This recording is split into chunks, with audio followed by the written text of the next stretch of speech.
At number 10 spot, we have the Mercy Brown vampire incident. Many of you guys might know about this one. The Mercy Brown vampire incident took place in 1892 on Exeter, Rhode Island. At the time, the town was plagued by a series of deaths caused by a mysterious illness which is now known today as tuberculosis. However, at the time, they believed it was a curse placed on the town by vampires. The incident centered around the Brown family, who had lost several members to the illness. In an effort to lift the curse and save the remaining family members, it was decided that the body of the recently deceased daughter, Mercy Brown, would be exhumed and her heart would be burned.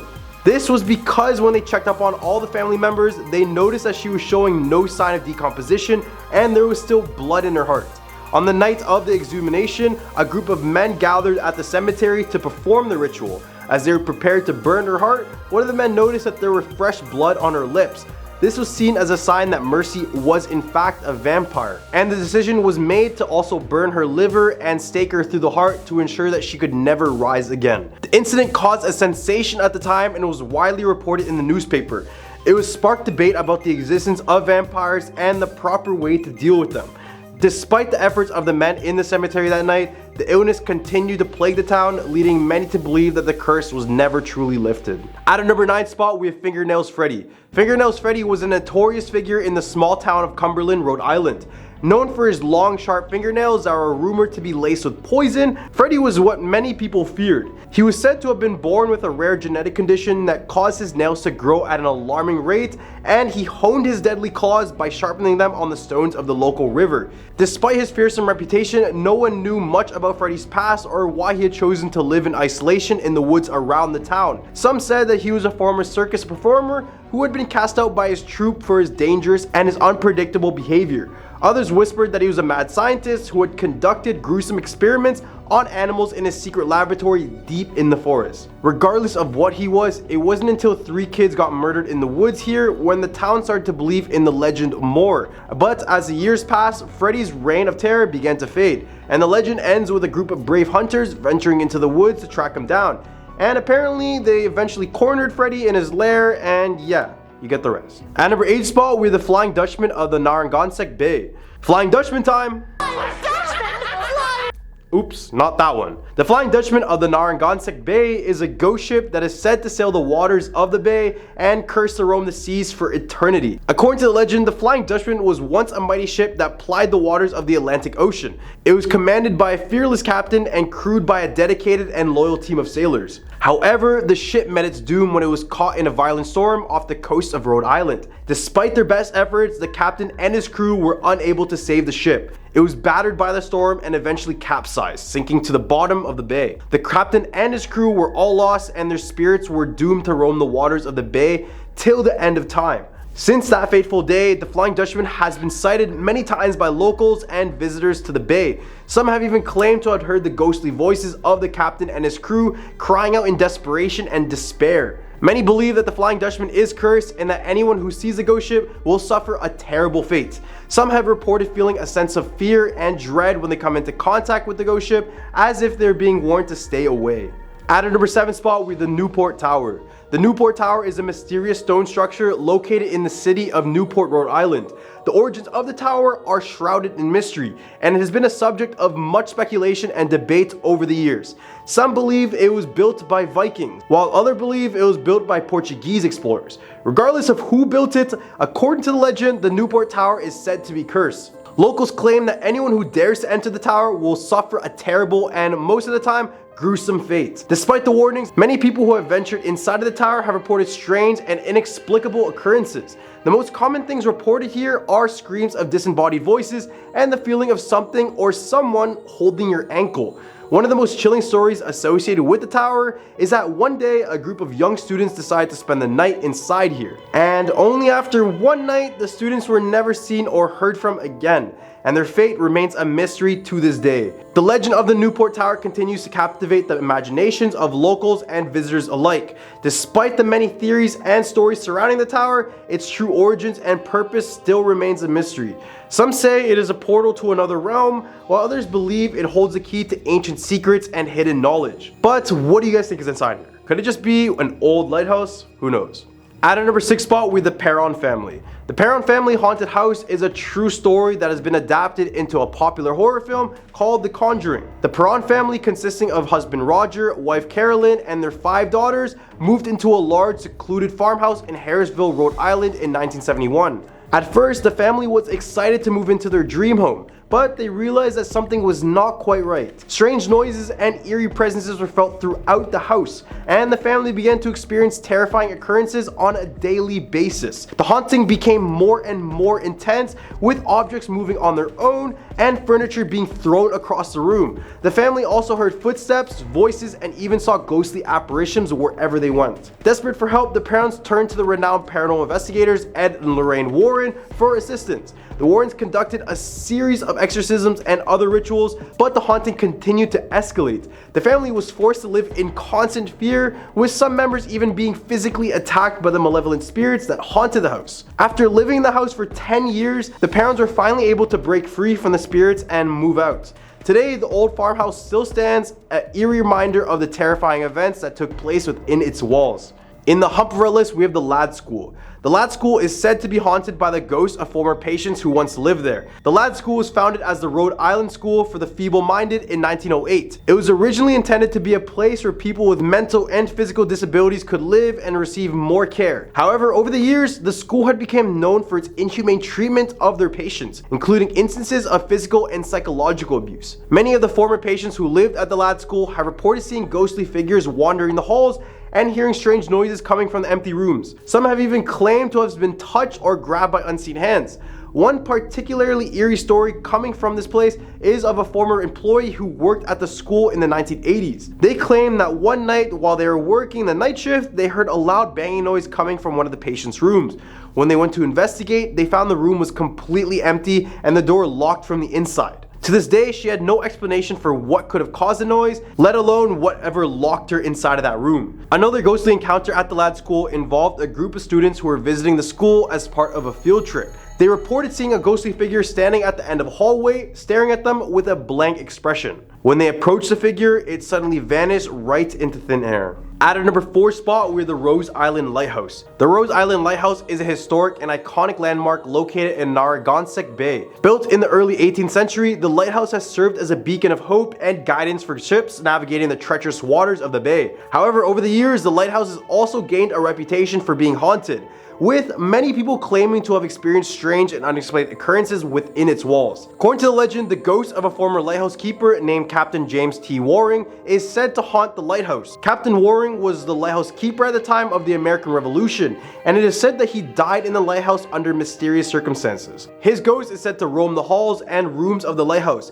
and many people have reported seeing him or feeling his presence while they visit. Other stories about the lighthouse include the ghost of a young woman who's said to have drowned in the bay. Her ghost is said to appear on the shores of the island, beckoning to those who come near. However, the Rose Island Lighthouse remains a fascinating and mysterious place, and it is sure to continue to capture the imagination of those to hear its haunting tales. At our number 3 spot, we have the Brenton Point State Park. The Brenton Point State Park, located in Newport, Rhode Island, is a beautiful and peaceful place that is popular with tourists and locals alike. However, it is also the site of a scary legend that has been passed down through the years. According to the legend, the park is haunted by the ghost of a young girl who drowned in the ocean nearby. The story goes that the girl's parents were wealthy and lived in the mansion, but they were very strict and didn't allow her to have any fun.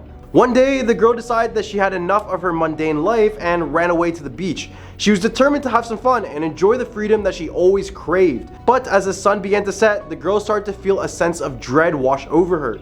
She realized she had no way back home and that her parents would be very angry with her when they found out what she had done. Just as she was starting to panic, a handsome young man walked up to her and offered to take her home. The girl was relieved and gratefully accepted his offer. However, as they walked around the shoreline, the young man revealed that he was actually a ghost. He told the girl that he had drowned in the ocean years ago and that he'd been looking for someone to take his place in the afterlife.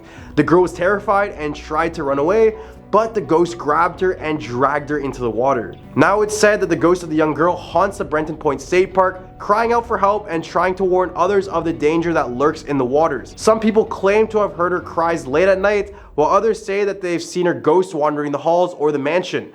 Whether or not the legend is true, it is a chilling tale that is sure to give anyone who hears this a good scare. At our number 2 spot, we have the ghost of the Hanging Rock. The The ghost of the Hanging Rock is a chilling story that many people in Rhode Island hear about. The legend tells the story of a young woman who was brutally murdered on the rocky cliffs of Narragansett Bay. It was said that the young woman was a beautiful and active member of the local community. She was loved by many and had a bright future ahead of her. However, her life was tragically cut short, and now her ghost is said to haunt the area, appearing as a ghostly figure with long flowing hair. If you decide to take a visit to the bay, chances are you may hear her haunting voice calling out your name. If you do decide to investigate this voice, you'll probably feel her presence, with some describing a sense of coldness and fear when they are near the site of that sound. Despite the many theories and stories surrounding the legend of the ghost of the Hanging Rock, the truth about what happened to the young woman remains a mystery, and her ghost continues to haunt the area, serving as a reminder of the terrible tragedy that took place on the rocky cliffs of this bay. At a number 1 spot, we have the Foster Witch.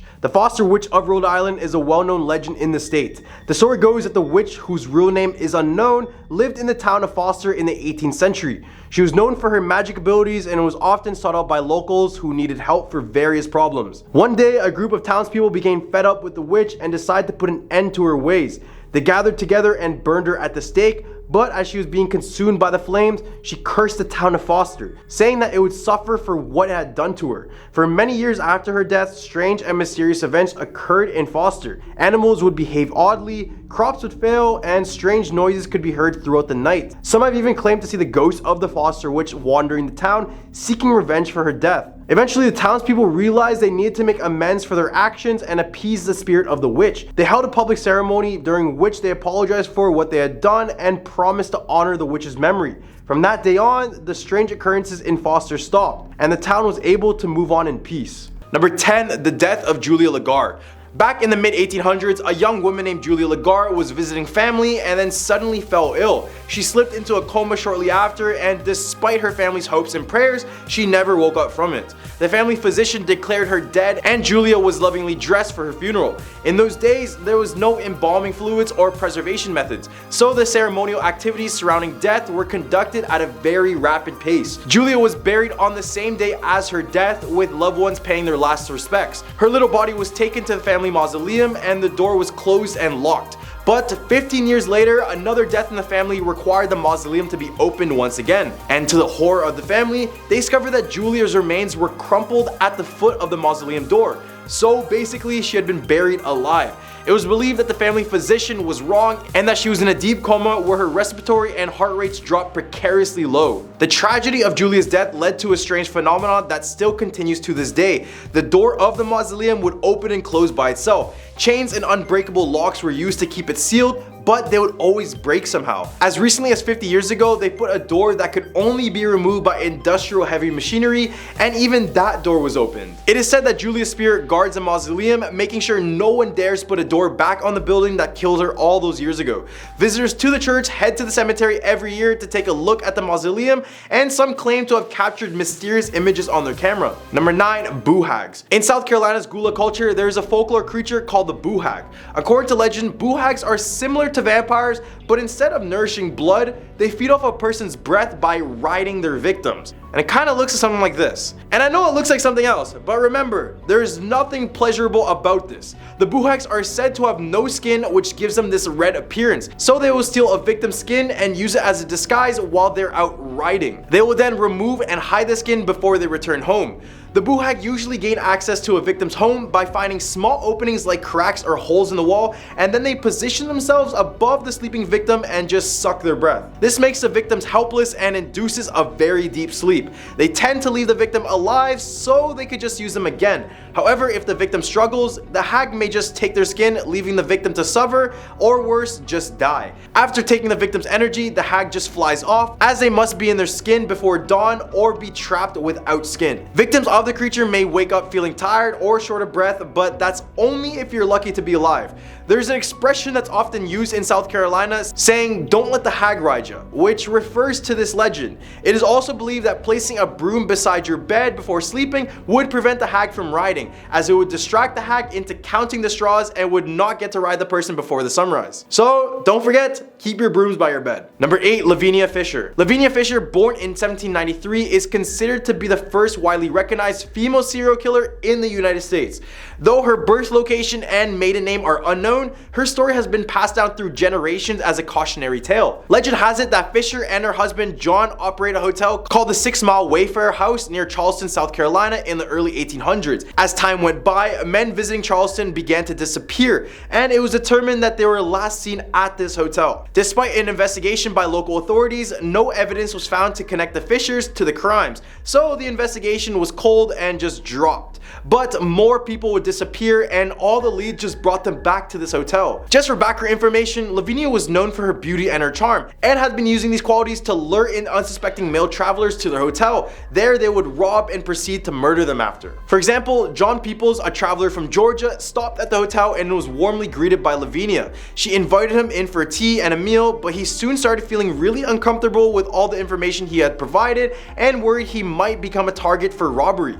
He managed to escape and flee to authorities in Charleston, and this is when the Fishers were finally arrested. They searched the entire hotel, and the authorities found evidence of dozens of travelers, a tea laced with an herb that can put someone for sleep for hours, and a mechanism that could be triggered to open the floorboards beneath the bed. And when they went into the basement, they found as many as hundreds of sets of human remains. The Fishers pleaded not guilty, but were ordered to stay in jail until their trial. Then in May 1820, they were found guilty and sentenced to death by hanging. Number 7, the Lizard Man of Scape or Swamp. Deep in the swampland of Bishopville, South Carolina, lies a reptilian creature that has terrorized the state since the 1980s.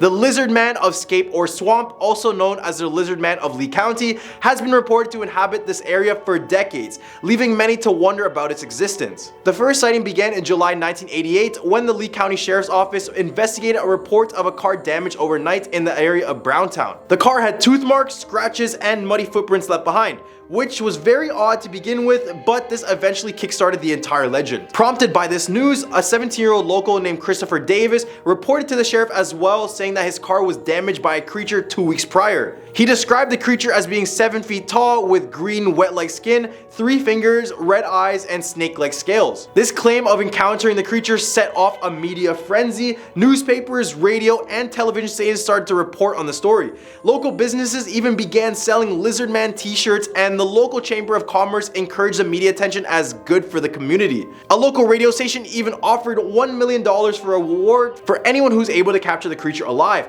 However, with time, reports of the sightings gradually declined, and law enforcement officials speculated that the sightings were likely to just be a bear. But a bear and a lizard are significantly two different creatures, so who knows what these people just saw. Number 6, the Gray Man. Palsy Island in South Carolina is a summer resort town that boasts of beautiful beaches, tranquil marshes, and historic homes. But beyond its natural beauty, it is also home to a mysterious legend of the Gray Man, who is a figure said to appear on the beach prior to every single major hurricane that has struck the island for more than 200 years. According to the locals, seeing the Gray Man is a sign of danger for impending storms, obviously for hurricanes as we just mentioned. Eyewitness accounts vary, but most people describe the Gray Man as a figure dressed in all gray clothing. Obviously, they appear on the beach either stepping out of the dunes or waving to boaters from the shore before vanishing without a word. The majority of the sightings have occurred in Palsy Island, but there's also been reports of sightings in other coastal towns nearby. One of the most famous encounters with the Gray Man took place in 1989, just 2 days before Hurricane Hugo came about. Locals Jim and Clara Moore were just taking a walk on the beach when they saw a lone figure walking towards them. As he got closer, Jim raised his hand to say hi, but the figure disappeared right before his eyes. Their home suffered little damage during the storm, and Claire attributes this to their good fortune to the Gray Man and the Lord. The next time you're on vacation in Palsy Island, keep an eye out for the Gray Man. And remember, if you see him, it might be wise to heed his warning and seek shelter. In the hump of our list, we have the Third-Eyed Man. If you didn't know, the University of South Carolina is home to a network of mysterious underground tunnels known as the Catacombs. And no, not the one from Paris, but still pretty creepy.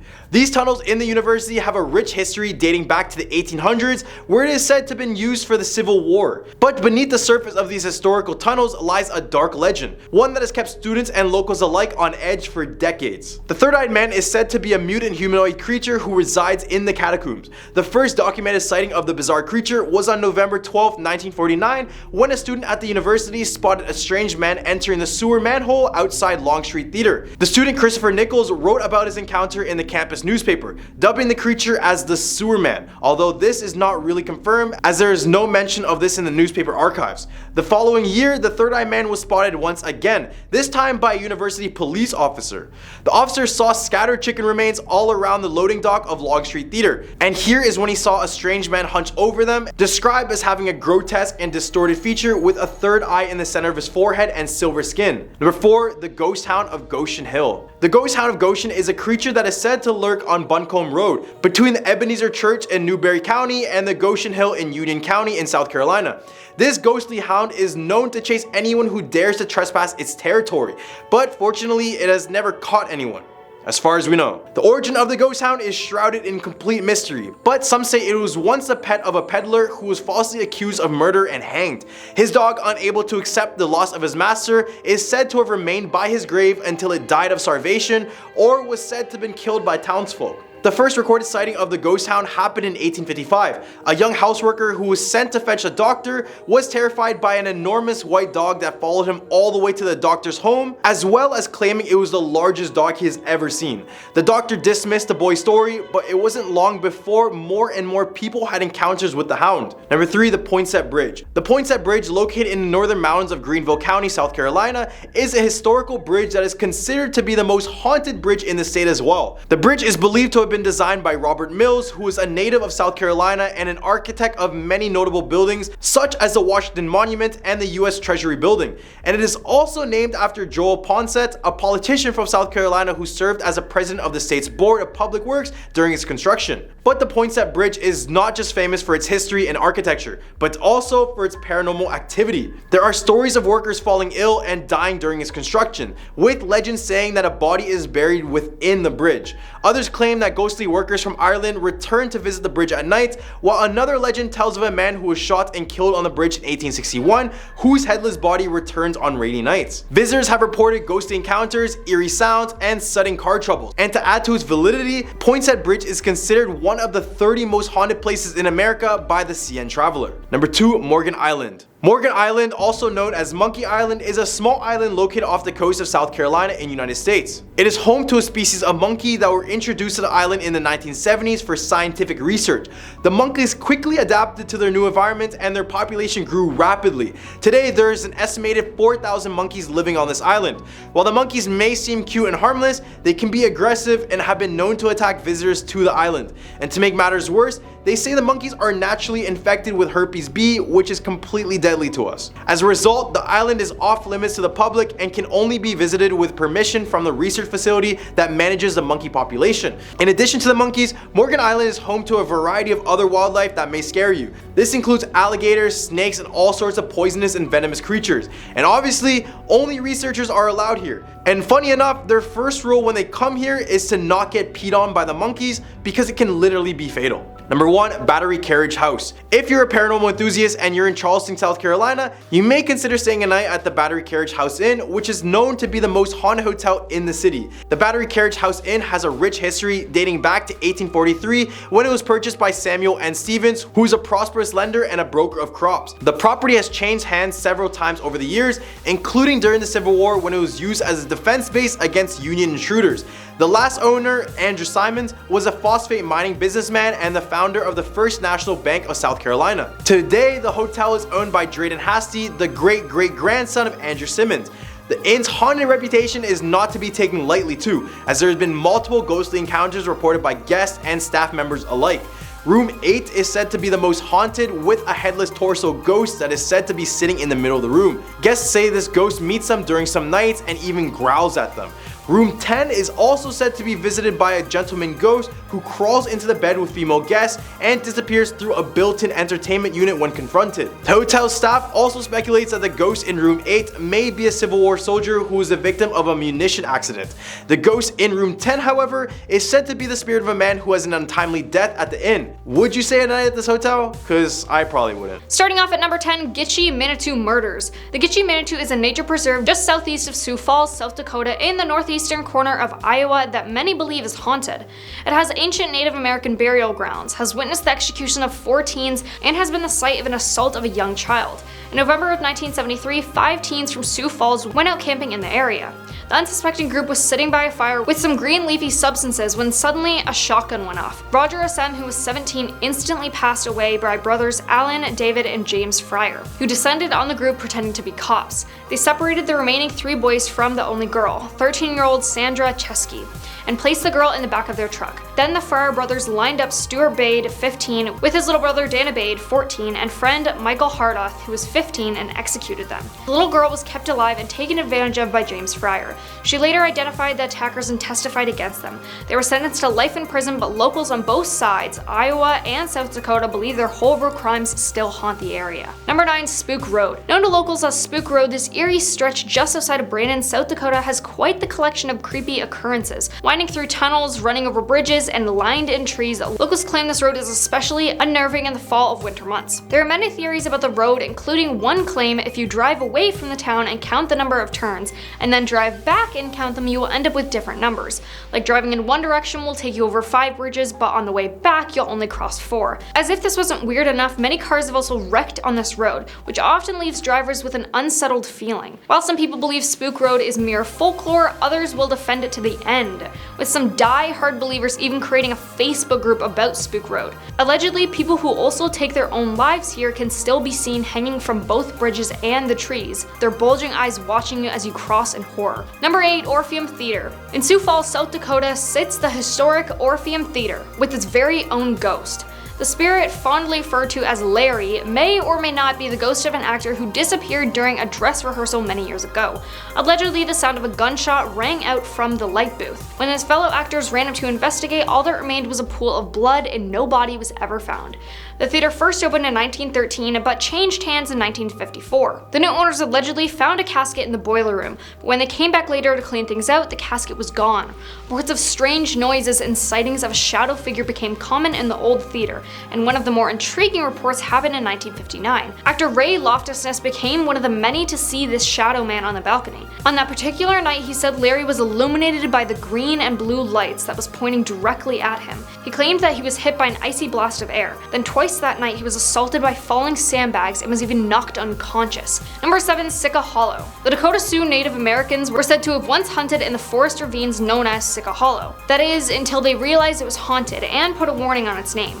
Sitka means evil, and there are several legends that have come out of the state park. It's believed evil is steeped into every nook and cranny of this area, which is why water runs red in the Sitka Hollow Springs. Never mind the mineral content, it's pure evil. The path referred to as the Trial of Spirits has bubbling red bogs and was believed by the Sioux to be the flesh and blood of their ancestors. Between all the red water, swamp gas, and tree stumps glowing in the dark, it's no wonder they thought this place was evil. Perhaps they were right. There was a rash of mysterious disappearances in the 1970s. Paired with sightings of a half-man, half-beast similar to Bigfoot in these woods. Even today, visitors have claimed to see spirits of Indians in addition to hearing voices, war cries, and chanting. This one certainly seems terrifying for sure, and definitely not a place I would want to visit. Number 6. 1880 Train Haunting. The 1880 train that runs through Hill City is rumored to be another one of the most haunted places in South Dakota. While some of the train cars are used at the current tourist attraction, many remain abandoned. Some employees have specifically mentioned seeing a man standing in the back of the eating car, only to disappear seconds later. It said that the man was crossing the tracks and accidentally got stuck and unfortunately passed away while trying to break free, and his soul now haunts the train that took his life. Trains didn't really freak me out before, but now hearing this story, I'm pretty freaked out. Halfway at number 5, Walking Sam. The Pine Ridge Indian Reservation has had an alarmingly high rate of people taking their own lives amongst their youth, and it's believed an urban legend is responsible for this. The land is being stalked by an evil, an ancient entity that takes the form of Walking Sam, like the Tall Man, Slender Man, and the long-feared Stickman. This creature feeds on the living, infecting their minds and altering their thoughts. In the case of Walking Sam, his evil bidding is collecting the souls of people who take their own lives so he doesn't have to wander the earth alone. He stands around 7 feet tall, has no mouth, and has gangly limbs. When his arms are outstretched, you can see the bodies of Lakota men and women hanging from them. Since December of 2014, Pine Ridge has had 103 attempts of people trying to take their own life, with 9 people unfortunately succeeding. The youngest was only 12 and the oldest was just 24. Thankfully, church leader Pastor John Tubles discovered and prevented one of these plans from being carried out. He and a few other adults found a group of teenagers with rope already hanging from the trees. Another group of teens, all female, tried to carry out a similar plan but were stopped in time. But no one has been able to answer the biggest question: why? Tribe leaders, local mental health professionals, and law enforcement are scratching their heads on what is causing this. Number 4. Little Devils. The Spirit Mound near Vermilion has been long feared by Native Americans. They wouldn't dare go near it because of the legend of the Little Devils, who guard the mounds, attacking anyone who tries to climb them with magic arrows. The legend was first documented in 1804 and tells of the massacre that makes the mounds taboo today. However, people say it seems to have existed since long before then. Somewhere around the mid-18th century, hundreds of Indian warriors allegedly attempted to rid the world of evil little creatures, but it was they who ended up slaughtered instead. So now they stay away and leave the mounds to Little Devils. Number 3. Hookie Jack. A famous ghost from Rapid City, South Dakota is Hookie Jack. In life, his name was John Leary, but after a mining explosion in the 1800s, he lost both of his arms and one eye. His arms were replaced with hooks, hence the name Hookie Jack. He became a Rapid City police officer, but tragically passed away after being struck by a car in 1926. Now his spirit is said to haunt his former residence, which has since been converted into a tavern. According to legend, Hookie Jack lived on the 3rd floor and can still be heard roaming up there today. Employees don't even want to venture to that floor unless they absolutely must. Many employees have even refused to work the closing shift alone. Voices, rattling, and eerie sounds can all be heard upstairs at night. Strange flashing lights and spirit orbs have been caught on security footage. Multiple witnesses have seen chairs, tables, and the billiard balls moving around the table on their own.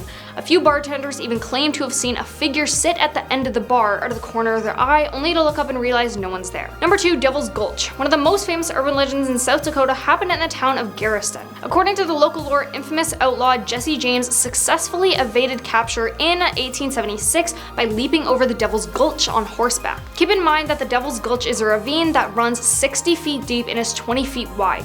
Jumping over something that massive without spooking a horse is highly improbable, and most historians would say it's impossible, but that doesn't stop locals from swearing it happened. Number 1. Hotel Alex Johnson. A hotel so surely haunted they actually advertise it right on their website. Come take a tour or stay at this haunted mansion. One of the main ghosts claimed to be seen here is the hotel's namesake, Alex Johnson himself. It is said that he comes around to make sure the hotel is still running well, but does he have any malicious intent? Why don't you book a stay and test the theory yourself? If you dare, that is. At number 10 spot, we have the Skin Tom. This is a well-known one across the entire state, so I apologize in advance if I don't do the story justice. But somewhere in Wallen, Tennessee, a young man named Tom was living a very privileged life by many of our standards. He was a very good-looking person, he was funny, and very intellectual. Basically, a giga-chat. Being like this, he attracted many partners, but after every single one, he was just never satisfied. It wasn't until he met a girl from the town over where his whole perspective changed. He admired her beauty over anything and became enticed immediately. But there was one thing he didn't consider. She was already married.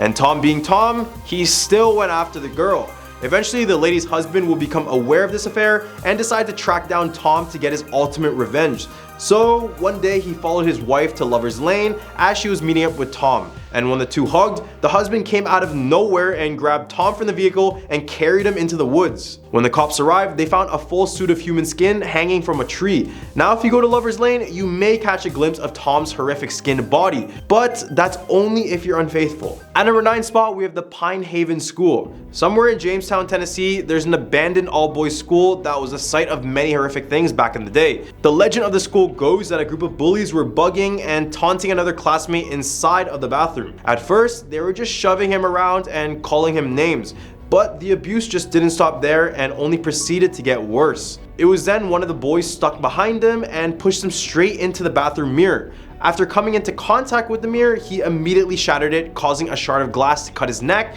killing him within minutes. In an attempt to cover up their actions, they decided to put the body underneath the floor beds underneath the sink of the bathroom. And after that incident, the bullies were caught, but the students of the school said that the boy's spirit never left the bathroom. There were many claims saying that if you went into this boy's bathroom and looked into one of the mirrors, you may catch a glimpse of his bloody apparition staring behind you. In some accounts, people claim to be pushed by an unseeable force when looking into this mirror. But it all doesn't matter now since the school was abandoned in the 90s. At number 8 spot with the Flintville Monster. During the 1970s, a creature described to look like Bigfoot was terrorizing the people of Flintville, Tennessee. The monster would come out of the forest and begin to slaughter people's livestock, abduct children, and even go after and attack people's vehicles. The first sighting was in April 1976 when a woman decided to call the cops and report that a 7 to 8 feet tall hairy creature had come out of the forest, came straight to her car, pulled the radio antennas off of them, and then proceeded to jump on top of the roof of her car. This story would kickstart the legend of the Flintville monster, and many people would come out to report their own experiences with this creature. At our number 7 spot, we have the Chickamauga battlefield. The second bloodiest battle in the Civil War happened in southeastern Tennessee. This battle started in September 1863, and by the end of it, there were more than 34,000 lives lost, and many of the injured Union soldiers were left on the field for weeks, only to be buried into unmarked graves by their enemies. The sight of restless souls is why many believe that they still linger on the battlefield, awaiting another potential conflict. One of the spirits found on the battlefield is the Lady in White. Many see her floating across the field, looking down as if she's looking for her husband who passed away during the war. However, the most infamous ghost found on the premises is known as Green Eyes. Locals believe that only his head was found in the rubble, and when they looked at it, they immediately noticed his piercing green eyes. Ever since they discovered his remains, he has appeared to people walking on the battlefield. This is either in the form of a headless man or a half man, half beast with sharp fangs and notorious green eyes. At our number 6 spot, we have the Spearfinger. In the mountains of Tennessee, the Cherokee tribe told a story that haunted people for generations. It was said that a vampiric humanoid would walk along the nearby river and creeks looking for children. They would do this by shape-shifting themselves as an innocent, fragile old woman, and when the children began to trust them even a little bit, they would use their spear-like finger to stab directly through the child's heart. Yeah, I know, pretty brutal.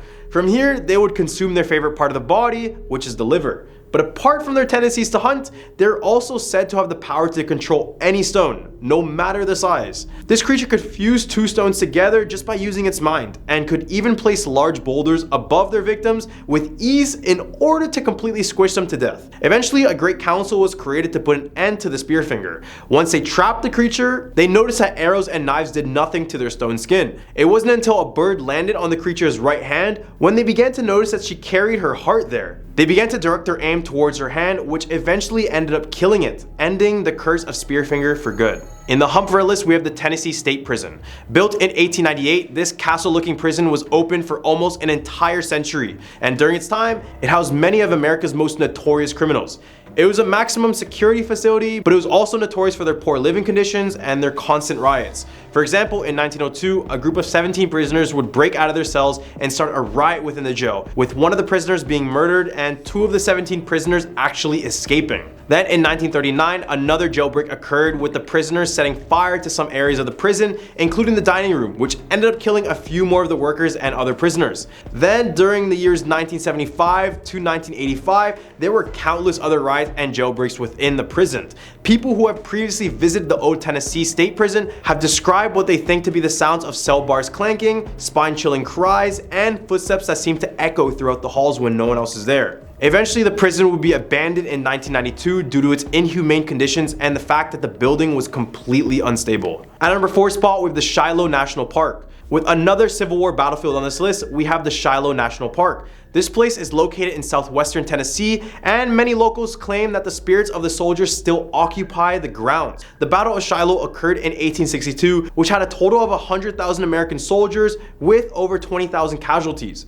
After the years following the war, many visitors to the national park claim that this place is one of the most haunted places in the state. This is because some say that when they're in an isolated part of the field, they hear war drums and the sounds of muskets firing in the distance. Some even claim that the nearby pond randomly turns red, symbolizing the blood of the men who passed away there. In the cemetery nearby, it holds as many as 3,500 Civil War soldiers, with over 2,000 of them being unnamed. After that many deaths in one certain place, it's really no surprise that there's something supernatural happening. At number 3 spot, we have the Orpheum Theater. Built in 1928, the Orpheum Theater in Memphis, Tennessee has been the stage for performers and audiences to this day. As years went by, many watchers report small bits of supernatural activity, ranging from being tapped on the shoulders by unseeable forces to being whispered from underneath their seats. So as the reports started to pile up, psychics and other paranormal investigators decided to investigate the theater. After their findings, they concluded that there were at least 7 spirits that made the place their home. The most famous out of the 7 is a woman named Mary.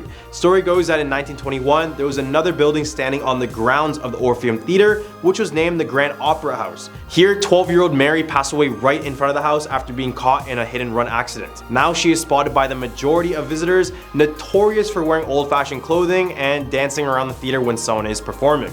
At number 2 spot, with the ghostly bride of Rotherwood Mansion. Frederick Ross, the town's founder, is also the owner of the Rotherford Mansion in Kingsport. Ever since moving into the mansion, his daughter Rowena lived a very miserable life, losing both her first husband to yellow fever and then her second husband on the day of their wedding. She eventually had a daughter after her 3rd marriage, but as time went by, her daughter too would pass away. Rowena was overpowered by her sadness and ultimately committed suicide. It is thought that she now haunts the estate. The ghost is now known as the Ghost Bride because it is thought to wear all white clothing walking around the grounds. At number 1 spot, with the Bell Witch Cave. This one literally has the word witch in its name, so you know there's probably nothing good about it. According to the legend of the Bell Witch, in 1804, a farmer named John Bell moved his wife and his kids to a farm along the Red River in northern Robertson County. The property also included a cave, which became known as the Bell Witch Cave, believed to be haunted by the spirit of a witch named Kate Batts. This woman felt she was cheated by the Bells in the land purchase and ever since carried a strong dislike for the Bell family. Then when John Bell passed away under suspicious circumstances, people believed it to be the witch who is supposedly hiding in that very cave. Starting us right at number 10, we have the Otterbein Cemetery. It was during the 1840s that James Henry was faced with a dilemma. He had been courting 2 women, Rachel Hodge and Mary Angle.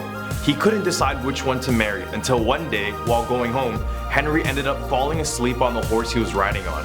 The horse would then stop in front of Mary's house. James saw this as a sign and married Mary shortly after. As a wedding gift, James gave Mary the horse that led him there. Their love was so strong, but short-lived, when Mary died in 1845. She was then buried in Otterbein Cemetery, and as fate would have it, Henry would go back and court the other girl, Rachel.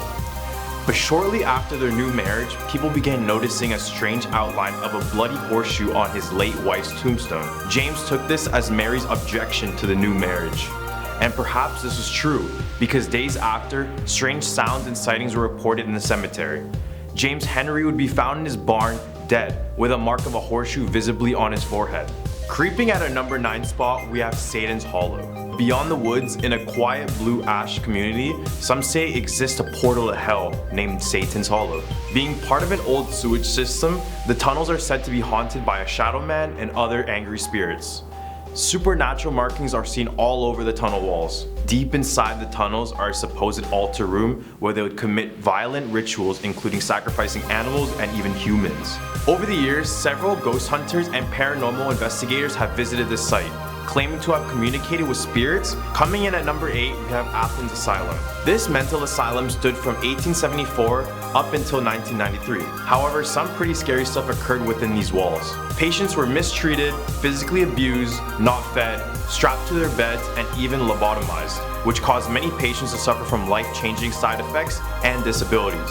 One particular patient named Margaret Schilling went missing in 1979 for 42 days. Her corpse would be later found in an abandoned area in the hospital.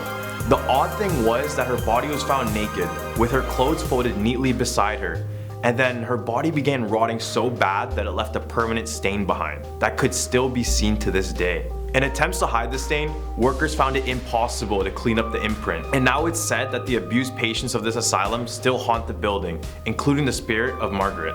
At our number 7 spot, we have the Bloody Bridge. In the 1850s, a bridge that crosses the Miami-Erie Canal was the site of a horrific murder. The story begins with a couple named Bill Jones and Minnie Warren. They started off head over heels over one another, so it was a big surprise when Minnie ended the relationship all of a sudden. Bill was devastated.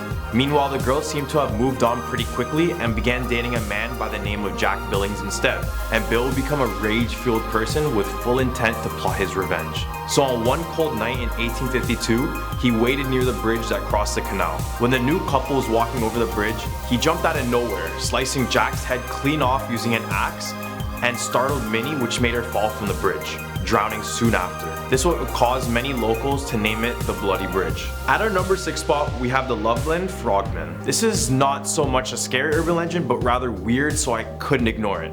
The Loveland Frogmen are 4 feet bipedal frogs with a leathery skin and webbed feet. I know, it sounds super silly, but the people who actually encountered the Loveland Frogmen didn't find them funny by any means. Instead, they would shoot farmers, businessmen, and even policemen on sight. One report even said a policeman shot and killed one. Everyone's description of the creature was the same, except the height, making many to believe that there are more than one frogman out there. In the hump of our list, we have the melonheads. In the suburbs of Michigan, Ohio, locals fear humanoids called melonheads. First theorized in the 1970s, melonheads are said to be completely bald with misshapen bulbous heads, deformed arms and legs, teeth like daggers, and luminous red eyes. The legend goes that a doctor named Crow and his wife lived in the woods of Ohio. In a nearby orphanage, he convinced them to kidnap and then conduct experiments on a group of orphan children suffering from hydrocephalus, a condition that caused the kids' head to swell to 3 times the normal size. The tests were both malicious and an ill-fated attempt to save them. These experiments would cause even more swelling and give them an appearance of a melon head. After days of torture, the kids would decide to kill Dr. Crow, and it said that these kids still survive off the nearby land, only emerging at nights. Taking our number 4 spot, we have the Defiance werewolf. In the summer of 1972, the people of Defiance, Ohio were claiming that they were being terrorized by a lone werewolf. The sightings of this werewolf would be typically at nights nearby the railroad tracks. The beast was reported to be 7 to 9 feet tall, very hairy, and wielding a club. It said that 2 men were working on the tracks at night.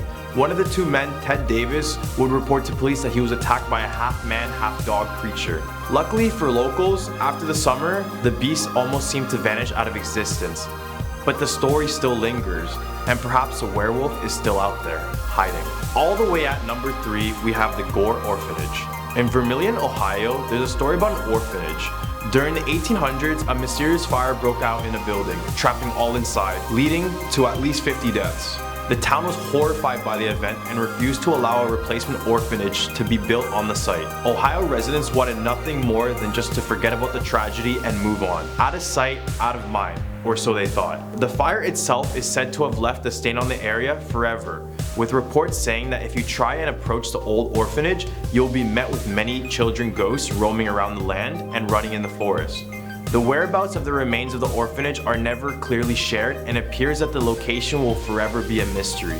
However, there is a road called Gore Orphanage Road in Ohio, so I think it would be best to start there if you want to see some child apparitions. Here at number 2, we have the Cry Baby Bridge. In Salem, Ohio, there is a bridge just off of Egypt Road. Over the years, this bridge has collected many terrifying stories. But the stories are similar in the sense that it involves a mother and a baby child. Sometime in the 1970s, a young couple decided to picnic near the bridge with their baby. They slowly got distracted by the surroundings and by each other that they didn't notice the baby wandering off away from them. It was not until the baby began to cry, the couple realized their mistake and quickly chased after the sound of their baby. They were too late. The baby had fallen into the water and passed away. In an attempt to save the baby, but mostly devastated by her loss, the mother decided to jump into the water and met the same fate as their baby. Now legend has it that if you go to this bridge, you can hear the ghostly cries of a baby coming underneath the bridge. Taking our number 1 spot of our list, we have Helltown, Ohio. Boston Mills, now known as Helltown, was bought out by the US government to make way for the Cuyahoga Valley National Park. However, rumor has it that this town was closed down because of an accident chemical leak, causing citizens to mutate. To this day, the town remains completely abandoned. However, people who visited the area have reported seeing many disfigured, mutated people hiding throughout the area. And to make matters worse, apparently there is a satanic church located at the town center. The area is littered with even more dark legends, including an old abandoned school bus where a series of murders took place in. It is said that if you peek into the windows, you can see the ghosts of the kids or even the killer behind it. At a number 10 spot, we have the Moonville Tunnel. If you're out on a hike in the Zaleski State Forest in Ohio, you might encounter this normal looking bridge.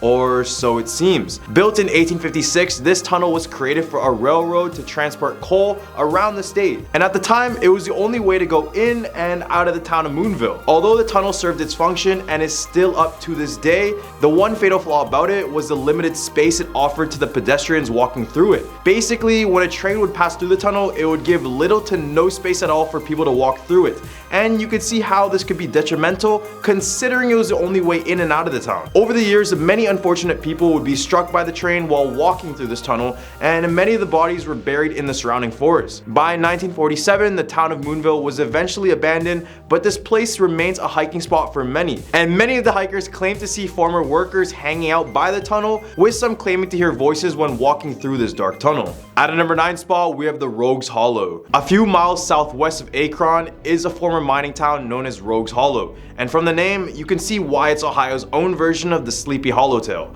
Now, like many rural areas in the state, Rogues Hollow is a perfect place to hike, eat, and see nature, but it's recommended that you do all of these during the day and not the night, because that's when everything begins to change. In 1957, a local named Russell Frey wrote about the area saying, quote, "Ghosts are best seen in the hollow on a moonlight night when there are large fleecy clouds overhead. Then the hollow fairly comes alive with the residents of the spirit world. It's said that you can see more as twilight turns to pitch blackness of the night. Then you can see nooks and crannies with shadowy forms on the move." There's so much to see here. First, you have the headless horseman who can be seen walking the roads and throughout the forest.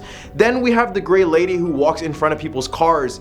And we also have another crybaby bridge where a woman and her child pass away, and if you turn off your engine on this bridge, you might hear the sounds of a baby crying. At a number 8 spot, we have the Minerva Monster. Ohio has been having sightings of Bigfoot for the past 75 years, so at this point, if you're walking in the woods and you see a giant ape, it wouldn't really be a surprise. But there was one case that kickstarted the Bigfoot hype all those years ago, and that is the case of the Minerva Monster. Sightings began in 1942 when locals reported an ape-like monster in Minerva, Ohio, and the concern for this monster only grew when a group of teenagers randomly disappeared in the forest near the area. The case of the monster was brought up to the public's attention when local resident Hal Caden told his story of encountering the Minerva Monster. It began in August of 1978 when Caden and his friends were sitting on the back porch of their home. When they were all sitting and talking, they began to hear strange noises near the chicken coop. When they looked towards that direction, all they could find is 2 pairs of yellow eyes looking straight at them. When one of the friends decided to turn on their vehicle headlights, they described a creature 7 feet tall with quote-unquote black and brown matted hair that covered its entire head and face. At a number 7 spot, we have an abandoned subway. Cincinnati, Ohio actually has a subway station, and after years of construction, it never became operational, and now it just sits there under the city abandoned. Much of the reasons for its closure was due to the stock market crash in the 1920s and then the depression that hit in the 30s. The city didn't know what to do with the place, so they tried to give tours, but eventually conditions of the subway would become too dangerous for anyone to enter. Many urban explorers and paranormal investigators have found their way to the subway system, and many come back saying that this place is filled with various spirits. Some other reports include hearing footsteps in the dark and even moving shadows. Others have claimed to be chased out of these tunnels, but many think it's just homeless people. Regardless, you are not bound to have a good time if you decide to enter these abandoned tracks. At number 6 spot, we have the Ohio State Reformatory. Opening in 1890, this prison was used to house only the most dangerous criminals. This place is also known as the Mansfield Reformatory and was even labeled the most haunted location in the entire state of Ohio. Much happened at this prison back in the day, which could explain all the paranormal phenomena reported here. In the late 1930s, there was a riot in the East Cell Block which led to a number of deaths. As well, all the prisoners involved were sent to solitary confinement for a week without food or even water. And stuff like this would happen at the prison often, which would only bring more people to the brink of madness. As well, this prison housed many people passing away from influenza, tuberculosis, and one man even lit himself on fire inside of the prison. Man, I can't hear! So best believe this place was harsh. After closing in the 90s, many visitors and explorers have felt a noticeable chill when they walk on the grounds. The ghosts in here are apparently very touchy, and many report their clothes being tugged on. However, the most haunted location here is The Hole, which was a place where many went through solitary confinement with no food and water, and you can probably see why this is the most haunted place. In the hump of our list, we have the Walhalla Road. Located in Columbus, Ohio is the infamous Walhalla Road. Not infamous for anything good, but for reasons that will make you avoid this road at all costs. One legend of the road goes that in the 1950s, there was once a man named Dr. Mooney who lived here alongside his wife and his children. They were living a pretty normal family life until the man decided to show more and more signs of insanity every single day. Then one day he just snapped and supposedly murdered his wife and all of his children and left them on the side of this road. Another story tells that Dr. Mooney hung himself on a tree beside this road after committing the murders. But regardless of what story you believe, what is true is that many people see his apparition in the form of a blue light on Walhalla Road. During the day, this road looks like any other road, but that all changes when nighttime hits. At number 4 spot, we have Melonhead Road. In Kirtland, Ohio, sometime in the 1970s, there were multiple reports of creatures with huge bald heads who would stalk this road and the woods of Northeast Ohio. Many people claim that these creatures are the product of failed government testing on humans, which they tried to hide from the public, but it seems like they didn't do a good job of hiding since they are still reported around the area. Others believe that melonheads are the products of a failed experiment from a man named Dr. Crow. It was said that Dr. Crow either made a deal with the local mental hospital or just kidnapped the patients altogether. He would do experiments on those with deformed and misshapen heads in hopes to minimize the size, but after doing multiple lobotomies, their heads would grow to extreme sizes, giving them the name melonheads. Number 3, the Twin City Opera House. In the middle of McConnellsville is the infamous theater known as the Twin City Opera House. It was built all the way in 1892 and serves the same purpose as it did in the beginning, which was used to be a theater and a government office. Much of the paranormal activity in this building is found in the basement, where there are multiple reports of black shadows that appear from the grounds and through the walls. Back in the 1920s, a man was murdered in the basement, which many believe that he is still in there. However, the most infamous ghost is the ghost of an usher who used to work there. He would occasionally walk up to people only to just say nothing and just stare at them.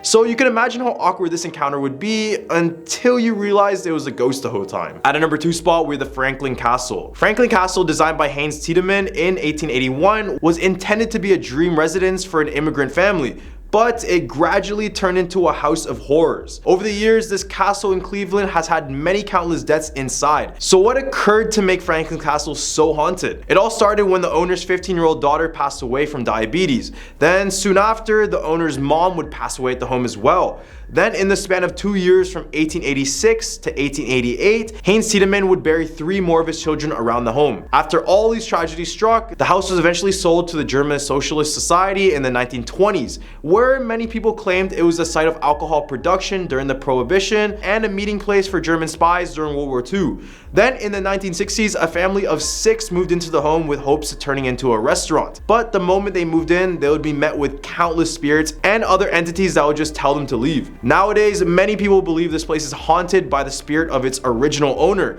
At a number 1 spot, we have Project Blue Book. So since Ohio is Ohio, best believe they have their own Area 51. Specifically known as Wright-Patterson Air Force Base, this place would be the spot where the United States Air Force conducted official studies of UFOs. This project would be known as Project Blue Book, and it began in July of 1947 after the infamous UFO crash in Roswell, New Mexico. Many people even believe that parts of that crash were taken to this airbase to be studied by government scientists. The project would end up shutting operations in 1969, but much of the place still remains a mystery. If you didn't believe me on any of these points, just listen to one of the majors talking about it. Major Quintanilla, what are the objectives of Project Blue Book? The objectives of the program are twofold. They're the same as they have been since 1953 when the regulations were given. First of all, to try to determine if the UFO phenomena presents a threat to the security of the United States. And second, to determine if the UFO phenomena exhibits any technological advances which could be turned into research and development. At number 10 spot, we have the Tulsa's Hex House. Located on 10 East 21st Street in Oklahoma is the remnants of a home that was once a horror house.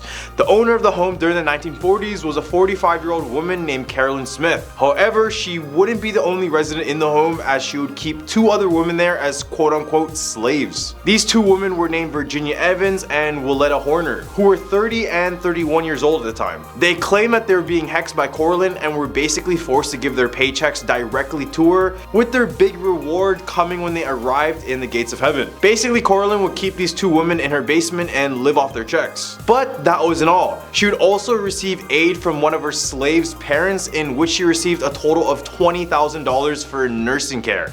After the two women were suspected of missing, a police investigation eventually found them in prison in the home's basement, living in the worst conditions, and this was during a 7-year span. Coraline will only get subjected to 1 year in prison, and the house was demolished with a parking lot built on top of it. However, some believe that the same basement is still underneath the parking lot. At a number 9 spot, we have the mysterious Shaman's Portal. There is thought to be a literal portal in the sand dunes of Beaver, Oklahoma, known as Shaman's Portal, or Oklahoma's Bermuda Triangle to others. The legend goes that in the 1500s, there was once a Spanish explorer named Coronado who stumbled upon the sand dunes. When he entered, he was warned by all local native tribes about the dangers of exploring the dunes, especially since they would avoid this area for almost centuries. However, as like any other early settler, Coronado didn't listen and instead brought 3 other men with him to explore these dunes. Halfway through their trip, they encountered strange flashes which seemed to look like green lightning. Then 3 men accompanying him died immediately, and Coronado would write about this situation in his journal. Oklahoma State University archaeologist Dr. Mark Thatcher even spent 3 years studying the area until it was shut down by men with military credentials, which matched the description of the Men in Black. So could this place be a spot where potential UFOs could have been, or is this place in fact cursed like the natives say? At number 8 spot, we have the Satanic Purple Church. In the town of Spencer, Oklahoma, there are remains of an old church with stairs leading to a basement known as the Purple Church. Locals claim that this place was used for devil worship and forms of witchcraft and other animal sacrifices. Others even claim that when a full moon coincides with a Saturday, then Satanists will sacrifice virgins here at this church. Apart from that, before you enter, you will be met with various satanic purple pentagrams and different symbols. If you happen to stumble upon the area, don't be surprised to see animal carcasses scattered around, as they were probably used in some type of ritual. The issue about this place is that people have been chased not only by the spirits, but by real men in robes and even the local landowners. So be sure to get permission if you decide to step foot in this haunted place. At a number 7 spot, we have the Ghost of the Little Theater. Located in Tulsa, Oklahoma, is a tiny theater which was built in 1932. Although it is very small, it was home to many performances and progressed the entertainment scene in Oklahoma. However, in the 70s and the 80s, the theater would go through many fires which halted production, and some say there were deaths in those fires that were never recorded. Then by 2004, the theater would go through disrepair and many would trespass to leave graffiti and garbage around. Eventually, the theater was fixed back up, but many who would visit claim that it wasn't the same as it used to be. Locals believe that the spirits of former workers and crew still reside inside of the building. Stage performers often report that they are sharing a stage with someone when there is no one else backstage with them. And according to a legend, a director passed away during a performance. So could it be his apparition that appears on stage, or could it just be a piece of our imagination? At a number 6 spot, with the Spooklight Road. Spooklight Road, located in the small town Peoria, is a road in America where you are bound to encounter something you really don't want to. Specifically named East 50th Street, this stretch of road is said to have an unexplained light appearing over the sky in different shapes to different people. Some believe it's supernatural activity, while others believe UFOs. It was such a popular place during the 40s that during World War II, the US Army Corps of Engineers spent weeks in the area with the best technology, but in the end of the day, they had more questions than they had answers. This unexplained light has been debunked on different sources, with claims of a person holding a lantern or even a person on a horse holding a lantern. But from the photos, what do you guys think about this? In the hump of our list, we have the Camp Scott Girl Scout Massacre. In the year 1977, a horrific tragedy occurred at the Camp Scott in Mays County, Oklahoma. This is when 3 Girl Scouts aged 8 to 10 were murdered by one psychopath. However, this all could have been prevented if they had listened to a message they had received prior to the killings. This is because weeks before, they had received a message saying, quote, "We are on a mission to kill 3 girls in tent 1. The camp director thought it was an elaborate joke and ended up discarding the letter. After a police investigation, they arrested local jail escapee Jean Leroy Hart, but 2 years later, he was released after there was insufficient evidence. Now when people try to walk through this now abandoned camp, they claim to hear the spirits of the 3 girls murdered. However, I personally think that this isn't the worst part. It's the fact that this case was never solved, especially considering in 1989, DNA testing was conducted that showed 3 of the 5 probes matched Hart's DNA. As well, in 2022, authorities made public that DNA evidence strongly suggests Hart's involvement. Regardless, may these girls rest in peace. At a number 4 spot, we have Veterans Lake. Introducing the most haunted lake in the state of Oklahoma, the Veterans Lake. Located in the western portion of Sulphur, Oklahoma, this lake was built to honor American war veterans. However, for many years, many have claimed that this lake is possessed by a woman who had drowned in the lake while trying to save her baby. People think that if you go swimming at night, her spirit will try to grab you and drown you down with her. There has also been stories of apparitions flying over the water, and with some claiming to see the woman's face when looking down at it. People have also reported hearing a woman's voice while boating on the lake crying for aid and requesting that someone save her child from drowning. At number 3 spot, with the Stone Lion Inn. In Guthrie, Oklahoma is the infamous Stone Lion Inn. The 114-year-old inn has a pretty dark history, with some of the guests never checking out of this hotel. And by that, I mean they're still inside. Since the beginning of its construction, every single owner and visitor have reported something strange coming from this home. And this shouldn't be a surprise, because in the 1920s, this place was used as a funeral parlor. So best believe more than a few spirits have made its way to this home. Now the current owner of the home has had the property since the 1980s, and they claim that ever since they began reconstruction of the home, the quote-unquote old souls have been woken up and they make their presence known inside of this building.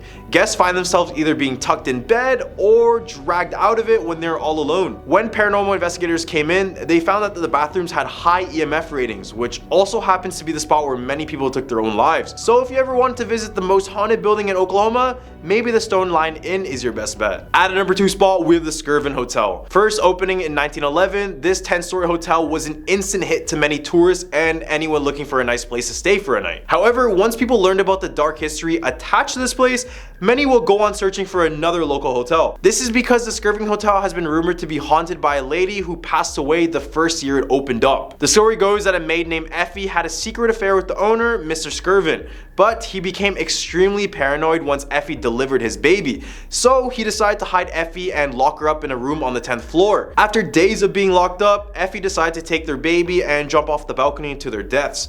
Ever since that tragedy, this hotel has had countless supernatural occurrences. Visitors claim to see the spirit of Effie roaming the halls at night. At a number 1 spot, we have Elephant on LSD. In 1962, researchers from the University of Oklahoma injected a 7-ton bull elephant by the name of Tusco with 297 milligrams of LSD or acid. Lead researcher Jolly West was also involved in the controversial MK Ultra experiment, where they tested the use of psychedelics for brainwashing. The goal was trying to induce musk, which is the testosterone-fueled ultra rage that elephant males go into during breeding season. And 5 minutes after the elephant was injected, Tusco would fall to the ground and just start seizing. To make things worse, they injected Tusco with an additional 2,800 milligrams of promazine hydrochloride, an anti-nausea and sedative drug. After an hour of injections, Tusco would eventually pass away. The whole idea was controversial to begin with and shouldn't have ever happened. But what makes this failed experiment interesting is that acid is not supposed to be lethal to animals that size. To prove this, in 1984, a researcher from UCLA administered large doses of acid to 2 other elephants with none of them dying, making others believe that the other drugs they gave Tusco led him to his doom. At a number 10 spot, we have the Candy Cane Park. Located in La Grande, Oregon is the Candy Cane Park, otherwise known to locals as Hatchet Park,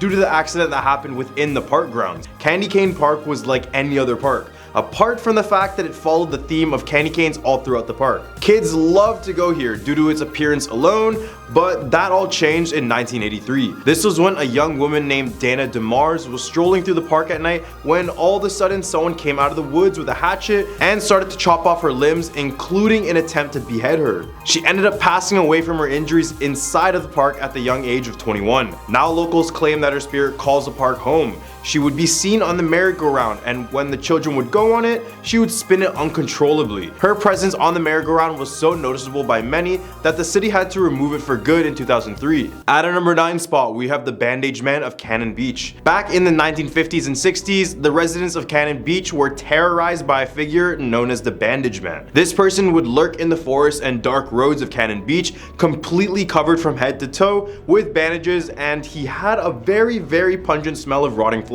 Over the years, many drivers in the area have reported seeing this man covered in bandages who would jump in front of their car at random before disappearing upon impact. As well, how he would go after young couples that are parked at different parking spots in Cannon Beach. Story of the Bandaged Man has different iterations, but the most popular one says that he is the ghost of a logger who passed away after sustaining some of the worst injuries at a sawmill. His entire body was severely cut, but on his way to the hospital, their ambulance was hit by a landslide, causing the vehicle to fall off the edge of the cliff. And when policemen arrived at the accident scene, the Bandaged Man was nowhere to be seen. At a number 8 spot, we have the McMinnville UFO sighting. On May 11th, 1950, a farming couple named Paul and Evelyn Trent claimed to have spotted a shiny metallic object that was flying directly over their home. Immediately, they decided to grab a camera and snap 2 photos of the object before it flew away to the west.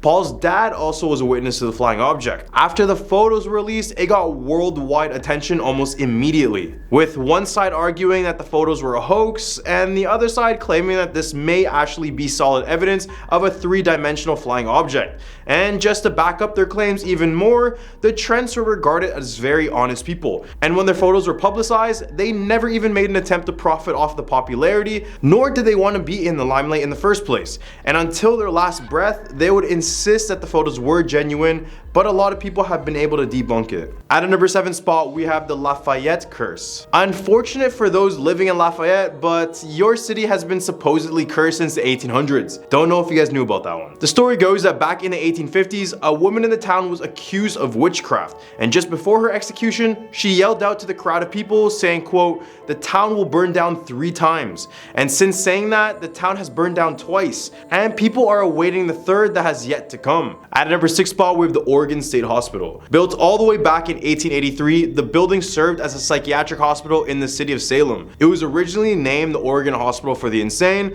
but changed for obvious reasons. And in the beginning, it was a place where lobotomies, eugenics, and electroconvulsive therapy was done. However, it was estimated that 2/3 of the people in the hospital were not only mentally insane, but also were found guilty of a crime. So best believe that fights were common and death was even more prevalent. In 1942, 47 people were killed and many others were sickened when poison used to kill bugs was accidentally used in place of flour in the kitchen. But the most notorious thing about this place is that they found the remains of 3,600 people in a room now known as the Room of the Forgotten Souls.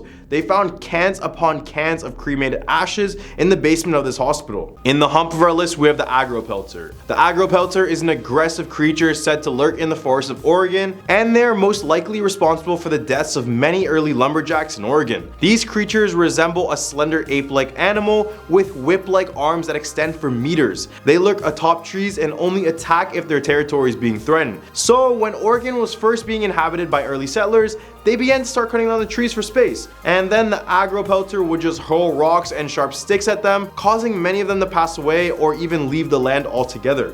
And when people tried to fight back, they would use their long arms and agility to escape pretty easily through the trees. And in more recent times, they haven't gone after humans, but instead has a diet consisting of owls and woodpeckers. And as those populations have been dying over the recent years, the agropelter will forever remain a mystery if they ever truly existed. At number 4 spot, we have the Shanghai Tunnels. Beneath Portland's very own Chinatown is a tunnel known as the Shanghai Tunnels. Now, they're completely closed off to the public, but back in the day, it consisted of small rooms that connected to one another, which made smuggling very easy at the time. As the tunnel was being used for more and more illegal activities, it eventually was a place where kidnappings and even murders were done. The term Shanghaiing or crimping came from these tunnels, which was basically when people would kidnap men and then sell them as slaves to ship captains that needed crewmates. These Shanghaiers would wait for people to leave local bars and taverns and then bait them directly into these tunnels and straight to the docks. There are tours to enter in some of the parts of the tunnels today, but visitors feel like they're being watched the entire time they're down there. Many of them report to see an Asian man walking past them in the tunnels as well, who is not a part of their group. And some even hear the voice calling out the name Sam coming from the tunnels. And if you do go, just be prepared to experience complete darkness. So just try not to hallucinate too much. At our number 3 spot, we have the Multnomah Falls. Located in Columbia River Gorge, Oregon, is the beautiful waterfall that brings an estimated 2.5 million visitors yearly. However, the more people that go there, the more that come out saying that this place is more haunted than people people realize. So before this bridge was constructed, there was an old Native American legend that tells us of a maiden that leapt to her death from the upper falls in order to save her village from sickness. And no, the story doesn't specify why jumping off the cliff would save her village from sickness, but hey, maybe she had a sickness and didn't want to give anyone else it, so she just committed like that. Regardless, ever since the construction of the bridge, visitors claim to see her face appear to those standing on top of the bridge looking down at the water below. As well, every winter it's said that she appears at the upper falls as if she's ready to make the sacrifice for her village again. At the number 2 spot, we have Polybius. Polybius is one of gaming's first urban legends and still terrifies people to this day regarding whether or not a game this dangerous could exist out there. In Portland 1981, games are on the rise. This was a time when gaming fever was a thing and many games would be thrown left and right in these arcades packed with children. The government saw this as an opportunity to test out one of their own experiments. This is when they made a game so addictive and so brainwashing that it would cause severe side effects in those who decide to play it. The only details that were definite was that it was named Polybius. The severe side effects of the game included mind control, seizures, brain aneurysms, and for some, it would cause them to take their own life. Despite all these warnings, Polybius looked like any regular arcade game, but due to its addictive capabilities, people were lining up for this game in the hundreds, unaware of the true effects it was having on their minds. Eventually, the game would disappear out of nowhere as if it never really existed, and the mystery of Polybius will just keep living on. At a number 1 spot, we have D.B. Cooper. D.B. Cooper is one of the most infamous criminals in aviation history. On November 24, 1971, a nondescript man calling himself Dan Cooper brought a one-way ticket on flight 305 from Portland, Oregon to Seattle, Washington. At 3 p.m., Cooper handed a flight receptionist a note stating that he had a bomb. Soon, Cooper gave the captain of the plane a note demanding 4 parachutes and $200,000 in $20 bills. When the flight landed in Seattle, the hijacker exchanged the flight's 36 passengers for the money and the parachutes. Cooper kept several crew members on board and the plane took off again, ordered to set a course for New Mexico. Somewhere between Seattle and Reno, a little after 8 p.m., the hijacker did the incredible. He jumped out the back of the plane with the parachute and some of the ransom money. And fortunately, the pilots landed safely, but Cooper just disappeared completely. 51 years later, and the FBI still don't know what happened to this man. And this will be the greatest mystery in aviation history. At number 10 spot, we have the walking statue of Augusta Bittner. In the northeastern part of Lancaster lies the Lancaster Cemetery. While the cemetery is massive and has hundreds of tombstones, one particular memorial sticks out to all guests who visit, and this is the tombstone of Augusta Bittner. The statue itself is gorgeous in an artistic standpoint, but I can definitely see why people fear the statue at night. And many visitors to the cemetery claim to see the statue walking across the grounds. The apparition is said to have flaming green eyes swollen with tears that seem to be trapped in a state of death, searching relentlessly for answers. Story goes that Augusta Bittner married a man named Stanley Tevis on May 3rd, 1905. They would eventually move to Philadelphia, where Augusta gave birth to their first daughter, Sylvia. Everything seemed to be going well until their first anniversary. Augusta fell ill to typhoid and passed a horrible death. So basically within 13 months, Augusta married, had a baby, and passed away. Her parents then spent a fortune on her tombstone, and over 100 years later, it's still standing strong and beautiful. Except for the fact it walks around crying. Yeah, no thanks. At a number 9 spot, we have the Clifton 5 Theater. This place was built in the mid-1850s and is still running to this day. The Clifton 5 Theater, formerly known as a Hunting Dawn Opera House, was so large that the street level had to be raised a total of 4 feet to accommodate it. And it was also a place where Freemasons would have meetings in secret. It wasn't until 1901 where the largest fire in Huntington's history burned down the theater. This fire saw the end of at least one person. Then in 1921, a man named Andy Gamble purchased the theater only to be met with yet another fire. Eventually, a man named Blackford bought the business and named it Clifton, which is named after his son who passed away in the military. And ever since, people have claimed to witness all sorts of creepy things. Visitors cite the lady in red ghost, who is believed to be a person who is well off, wearing a scarlet dress, walking up and down the stairways. When people get too close to her, they claim to hear her whisper, Lolita. Perhaps a daughter? No one really knows.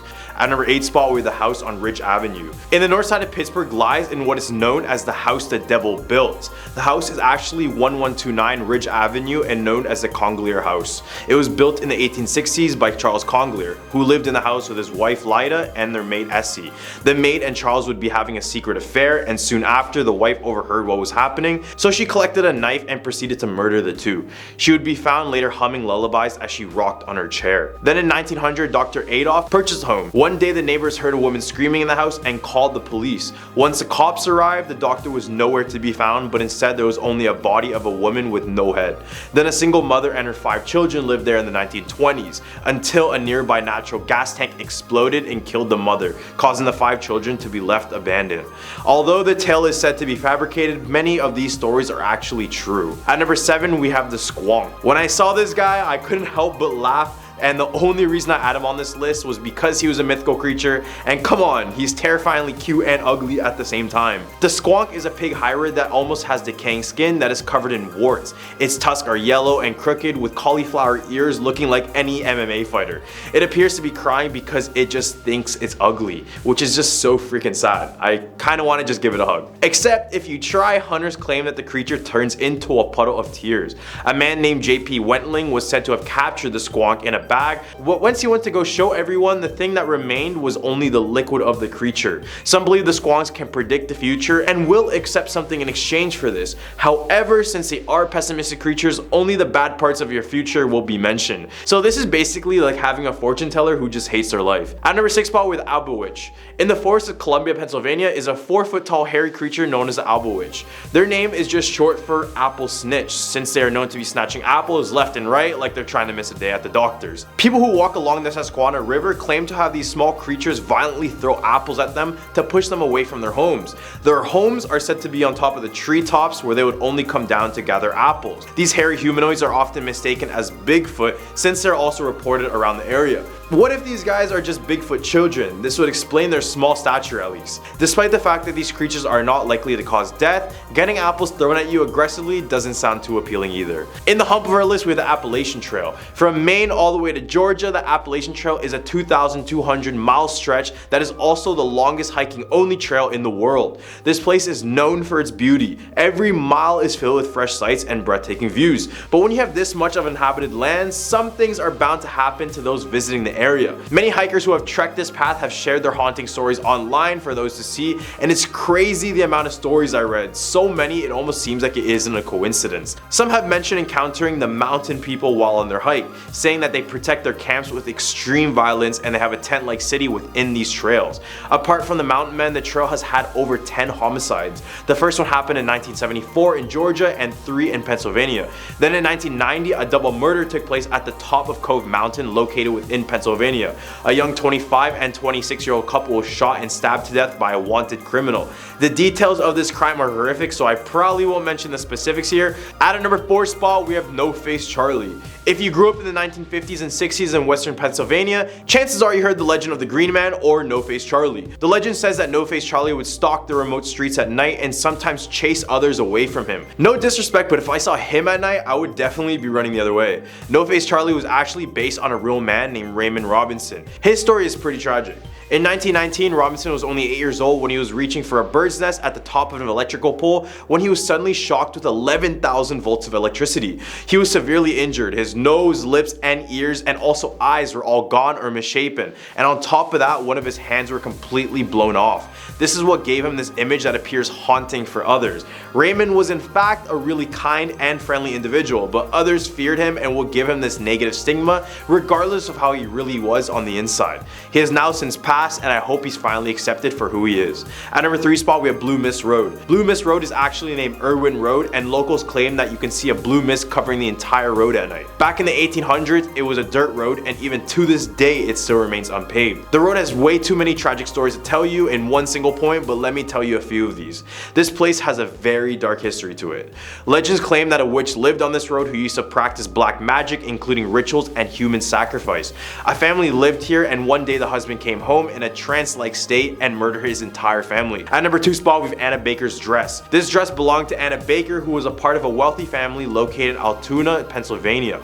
They would reside in what is known now as the Baker Mansion in 1849. The same year, Anna fell in love with a man and planned to get married, but her father Elias was like, no, that's not happening. It's believed he said no because he was part of a different social class. He didn't want this marriage to happen so bad he even got the man banished from the town.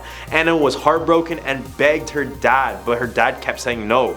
She then went out of her way to buy her own dress, the one in the photo, and showed her father, and he was still very adamant on the decision to say no. So in spite of her father, she was never married even after his death. Fast forward to 1922, all the members of the Baker family passed away, and the mansion had been bought up by the Blair County Historical Society and turned into a museum. In the museum, guests report seeing the glass of the dress being shaken violently. Others report seeing a woman apparition in a black dress staring into this display. Perhaps it's Anna from the grave, but we'll never know. At number 1 spot, we have the Devil's Road. Yup, nothing good about this one. Night Shyamalan filmed his 2004 horror film The Village in a nearby field because this creepy area just north of the Delaware border is so infused with ghostly tales. Rumor has it that a white house hidden in the wood on Devil's Road, officially named Cosart Road, was home to the family of the DuPonts, a wealthy family who resorted to inbreeding to keep their fortune within the family. The cult house, as it was known, was used to perform incestuous marriages and to conceal deformed offspring. The trees in the area have a dramatic bend away from the house, as if they're attempting to flee away from it.